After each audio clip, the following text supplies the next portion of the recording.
All right, let's jump right in. Welcome to today's Explainer, where we're going to unpack one of the absolute most fascinating and, honestly, kind of bizarre legal systems in human history. We are heading back to Edo-period Japan. Now, if you just glance at the laws from this era, they look completely absurd to us today. Banning specific colors, regulating how high you can build your fence, literally dictating fabric choices. It sounds crazy. But as we're going to see, these were definitely not just random, eccentric rules. They were actually these incredibly brilliant, calculated pieces of socioeconomic engineering.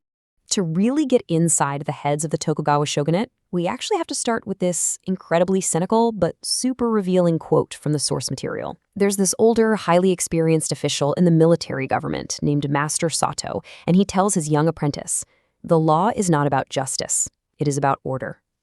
Right there, that distinction is the absolute key to this entire explainer. The shogunate wasn't trying to be fair, not at all. They were basically trying to stop time, to keep their universe perfectly, rigidly balanced exactly as they designed it. So let's look at what that actually meant for the people living through it. Picture this. It's Edo, the year 1720. It's this massive, sprawling metropolis, built almost entirely out of wood and paper. The air smells like salt water, roasting eel, and cedar smoke. And here, we meet Kenji. He's a newly appointed, honestly kinda naive young police official. Now, Kenji joined the force dreaming of chasing down master thieves and being a hero. But instead, he spends his days patrolling the extremely crowded districts of Nihonbashi, carrying this massive ledger of regulations and enforcing laws that, to his logical mind, make zero sense. Which brings us to a really fascinating question. Why on earth would a government make it a literal crime to wear a certain fabric? Kenji runs into this absurdity firsthand when he stops a wealthy textile trader named Ichibei. On the outside, Ichibei is just wearing plain, everyday, indigo-dyed cotton. But with a quick tug at the man's collar, Kenji reveals this shimmering lining of exquisite, forbidden crimson silk. Now, Ichibei has enough gold to buy the entire street, but he is terrified. Because in Edo, hiding silk like that is a massive crime. To understand why a piece of fabric could destroy a man's life, we have to look at how this society was designed from the top down. So, let's get into part one, the economics of status. Let's trace that pipeline from what seems completely absurd to what is actually cold, hard logic. The Shinokosho was their four-tier class system, and it totally flips our modern understanding of society on its head. At the very top, you've got the samurai, the warriors. Right below them are the farmers, then the artisans, and sitting at the very bottom, the merchants. Now, to us that feels wild, because the merchants were often the richest people in the entire city. But in this strict Confucian worldview, merchants were placed at the bottom because they didn't actually produce anything. They just shuffled other people's wealth around. So if a merchant wore silk, he was basically claiming a status he didn't culturally earn. In the eyes of the law, he was committing a visual lie. Brings us to the Kondryo, the sumptuary laws. These were incredibly strict regulations on everyday luxury. We are talking about laws that dictated the height of your garden fence, the specific type of wood you could use to build your house, and obviously the fabric of your clothes. You see, the shogunate was absolutely terrified that if this wealthy merchant class became too visibly powerful, they'd start challenging the political dominance of the samurai. So they use these laws as this blunt socioeconomic engineering tool, basically forcing a state of calculated poverty onto the rich to freeze social mobility completely in its tracks. Which leads us perfectly into section 2, the psychology of terror and discipline. Because keeping this social order in check wasn't just about handing out tickets for fancy fabric. It had a much, much darker, visceral side. Just imagine Kenji walking his beat, and suddenly he sees a high-ranking samurai screaming at a peasant just because the guy didn't bow deeply enough. And what happens next is horrifying. In a flash of steel, the samurai just slashes the peasant's shoulder. The crowd completely scatters, but not a single person tries to intervene. Why? Because of a truly terrifying legal concept called Kiri-sute Gomen. That literally translates to permission to cut and leave. It was the legal right of any samurai to strike down an insolent commoner on the spot. It violently reinforced the absolute unquestionable authority of the warrior class and reminded the commoners that they were, legally speaking, insignificant. But here's where it gets really interesting, and it perfectly illustrates Master Sato's idea of the law being a double-edged sword. Yes, the samurai had that terrifying privilege, but there was a massive, deadly catch. This wasn't just a free pass for random murder. If that samurai went to court and couldn't conclusively prove that the peasant's insult was completely unpardonable, well, the samurai was legally required to commit seppuku, ritual suicide, to restore the honor of the law. It's this insane psychological tightrope. They're terrorizing the peasants into submission on one hand, while simultaneously disciplining their own warriors with the constant threat of death.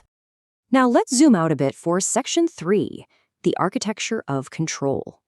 We've talked about how they controlled the streets, but how did the shogunate handle massive existential threats to the whole country? Let's look at a chilling religious sweep in a remote, snow-covered village. During the closed country era, the shogunate rolled out a literal scorched earth policy against Christianity. It was entirely outlawed. Officials would force simple village farmers to step on a fumi-e, which was a bronze image of Christ or the Virgin Mary. If you hesitated even for a second, you were arrested or killed. This brutal suppression forced believers completely underground.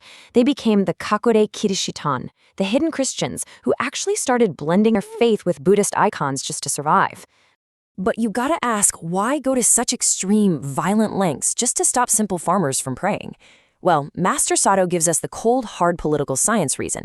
He says, if a man bows to a god in a foreign land, he may one day decide that the laws of the shogun are secondary. And that hits the nail on the head. The government didn't actually care about the physical act of prayer. What they cared about was loyalty. To the shogunate, Christianity wasn't a religion at all. They saw it as a spiritual Trojan horse for Spanish and Portuguese colonialism. A secret faith was basically viewed as a secret colonial army waiting to happen. And that exact same paranoid but undeniably brilliant logic was applied to the regional lords, the daimyo. As Kenji was working in Edo, he'd constantly see these incredibly lavish, endlessly expensive processions rolling in and out of the city. This was due to the law of sangin kotai, or alternate attendance. The shogun mandated that every single regional lord had to come live in Edo every other year, and when it was time for them to return to their home provinces, they had to leave their wives and children behind in Edo as literal hostages. So the magic number to remember here is 2. Every single regional lord was forced to maintain 2 massively lavish residences. Plus, they had to foot the bill for the astronomical cost of traveling back and forth across the country with these giant entourages. And the strategy here is just genius. Fighting a war with swords is incredibly dangerous, but fighting a war with logistics and expenses, that's bulletproof. By forcing these lords to spend absolute fortunes on travel and maintaining dual housing, the shogunate guaranteed they were just way too broke to ever afford a rebel army. It's literally a masterpiece of financial exhaustion. Which brings us to our final section. The cracking cage. Because, no matter how flawlessly you design a cage, eventually the bars are going to rust. If we fast forward a few decades, Kenji is now an old man. He's sitting in a tea house, looking around, and realizing that this incredibly static society he spent his whole life trying to police is finally buckling under the sheer weight of human nature. The sumptuary laws, they were completely failing. Remember Ichibei, the merchant from earlier? He wasn't a one-off. He was the future. Merchants had completely perfected urazari, the art of hidden luxury. They'd wear plain cotton on the outside to keep the cops happy, but the insides of their coats were lined with brilliant gold leaf silk. Wealth is exactly like water. It always finds the cracks in the dam. Despite every law in the books, merchants had become the true masters of Edo, and the proud, noble samurai were now up to their eyeballs in debt to the exact people they were legally superior to. And when you look at the timeline, you can clearly see how this all builds up to an explosive climax. The shogunate spent over 200 years trying to literally legislate human ambition out of existence.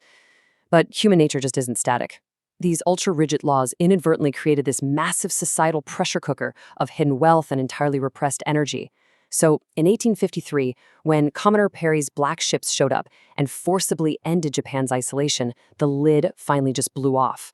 The transition to the Meiji era by 1868 was rapid, it was violent, and it was entirely fueled by the very energies the shogunate had spent centuries trying to suppress. So tying it all together, we can really share in old Kenji's final realization. Those weird, totally absurd laws of his youth, they weren't logical at all. They were actually the visible scars of a civilization that was desperately trying to protect its deepest vulnerabilities. Banning silk was never about fashion. It was the sheer terror of a rising middle class. Banning a religion was the fear of foreign colonialism taking root.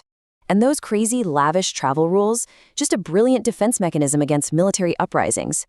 Every single law was just a mirror reflecting the shogunate's absolute worst nightmares. Which leaves us with one final, pretty heavy thought. The Tokugawa Shogunate used the law as this massive architectural project to build a perfect, unchanging order and hold back the tide of history. But if Master Sato and Kenji are right, if laws are truly just reflections of a society's deepest, most existential fears, take a look around at our world right now. What do our modern laws say about us today?